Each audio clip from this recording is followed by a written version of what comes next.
Ngayon, titingnan natin yung ating nilutong pork pata adobo. Malambot na siya. So, titikman natin kung anong lasa ito.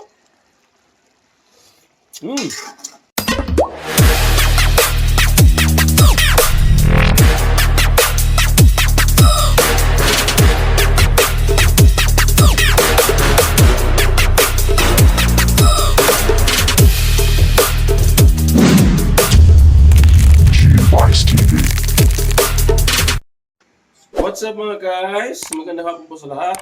Welcome to my channel, Chupays TV and my cooking vlog. So ngayong pong araw, harating na natin galing po sa ating araw-araw na nabuhay. So nandito naman tayo sa kusina at magluluto na muli ng ating ulam ngayong hapunan. Ang ating luluto niya napakasimple lang. Ito yung tinatawag na pork pata adobo. Yan po ang pork pata na sariwang-sariwa na bili po natin ito. Bagong katay.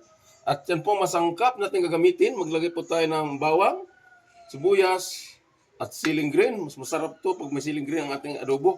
At ito pampalasa at nor pork cube. Maglagay rin po tayo ng asukal. Yan asukal at itong toyo at suka. At ito pamintang durog. At maglagay din tayo pinatuyo na bawang. So ano pa inantay natin? Tayo na magsimulang magluto. First step po tayo sa ating pagluluto ng pork pata adobo.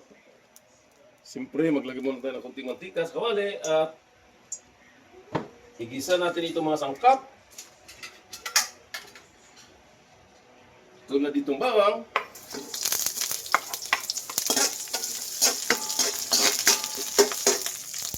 At simpleng luto lang natin gagawin dito sa ating pork pata. Adobo lang po ang gagawin natin ito. Tulad nga sinasabi ko, madaling magluto basta't may lulutuin.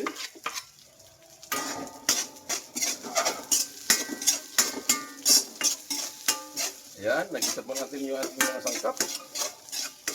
So, hayaan natin itong maluto at lumabas yung aroma, kanya-kanya aroma ng itong sangkap. At tulad dito ang sibuyas, bawang at sili, bago natin ilagay yung ating pork pata.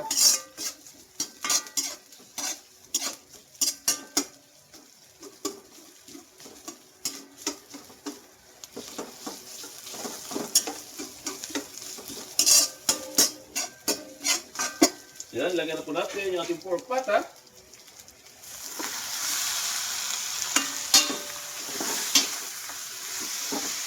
Simple adobo lang po ang gagawin natin ito.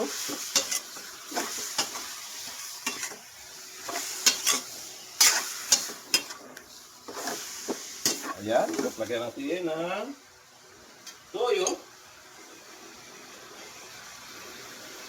Tatantsahin nyo lang ang paglagay ng toyo. Depende sa dami ng karne na nyo niluluto. Baka mapaalat. At ilagay na ng pamintang durog.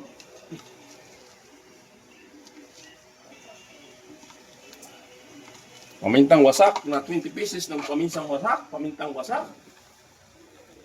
At maglagay rin po tayo ng suka. Siyempre, adobo yan, kailangan may suka.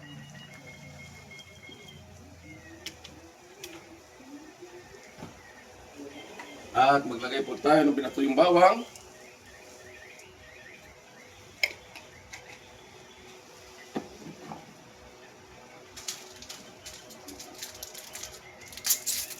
At itong nor cube, pork nor cube, at maglagay po tayo bago maging malasa, lalo yung ating pork adobo. Pork pata adobo, yung ating niluto ngayon. Araw ng Sabado. Ayan, maglagay po tayo ng asukal. So, ayan. So, kunting halo lang po.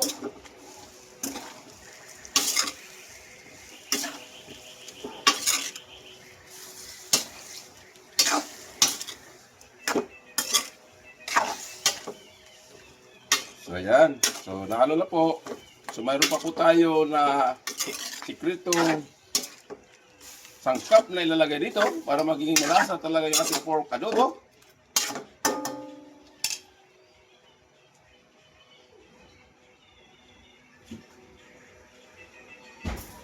Ito pineapple juice. Ito the best para maging malasa yung ating pork adobo. Maglagay po tayo ng pineapple juice.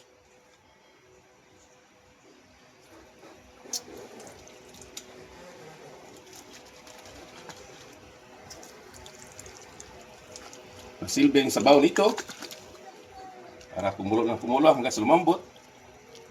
So yan. Yan ang the best sa ating adobo.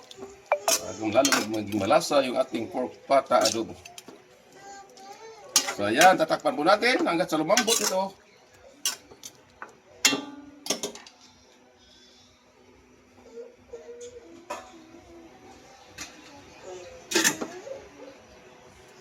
A few moments later. So yun, titingnan natin yung ating nilutong pork pata adobo.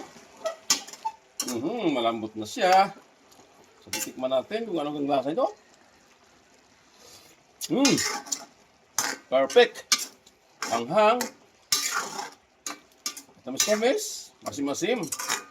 Yan ang pork pata adobo. Luto na po yan.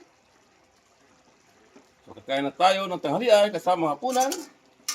Kasunod nito ay nasa mesa na po. Sarap nito. Ayot-luto na po siya. At ilagay na natin sa ibang lagayan. Luto na po ito. Ayan, luto na po yung ating pork pata adobo. Para mga kains, kaya po tayo, titikman natin yung ating niluto. Kain na tayo ng tanghalian. Kasama na hapunan. Artipid. Ayan. Yoga, mayroon pa tayong pinaritong tilapia.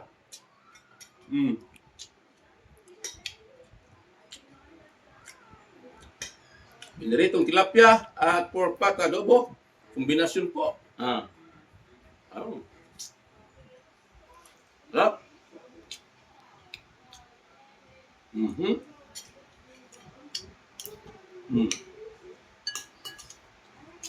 Simpleng luto lang ang ginawa natin dito sa ating pork pata. Masarap sana ito kung sinabawan. Nilaga.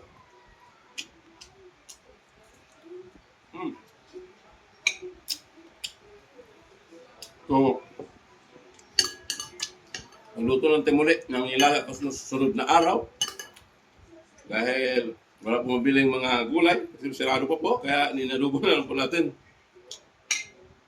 So, yan po ang menu for today. Pork pata adobo sa araw ng Sabado. So, shout out po sa aking mga silent viewer. Patuloy sa subaybay sa aking channel. Sa aking kaibigan sa YT. Shout out sa lahat. Sa aking grupo yung Love Team at Alog-Alog Team. Sa aking mga customers Chubais. Sa aking mga Chubais. Shout out po. Hanggang dito na lang. Thank for watching. Hanggang sa muli. God bless us. Go, go, go, go, go, go, go, go, go, go, go, go, go, yeah, go, go, go. Hustle hard, hustle every single day.